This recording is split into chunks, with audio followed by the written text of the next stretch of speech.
Глава Ингушетии Махмуд Али Калиматов принял участие в заседании Госсовета в Москве. Встреча проходила под председательством президента Владимира Путина. Тема заседания – аграрная политика государства. На повестке дня вопросы эффективного сельхозпроизводства и развития сельских территорий. Подводя итоги уходящего года, Владимир Путин отметил, в 2019 году в стране собрали более 120 миллионов тонн зерна.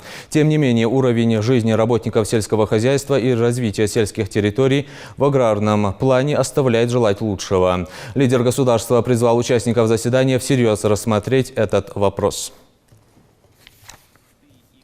Агроэкспорт, причем включая не только сырье, но и продукцию высокого передела, по итогам года может превысить 24 миллиарда долларов. А к 2024 году, вы знаете, мы ставим перед собой задачу выйти на 45 миллиардов долларов. И это вполне реализуемая задача. При этом глубоко убежден, отрасль не сможет в дальнейшем также успешно развиваться, выходить на новые уровни, привлекать молодые и квалифицированные кадры, если мы не решим принципиальный вопрос. А это какой?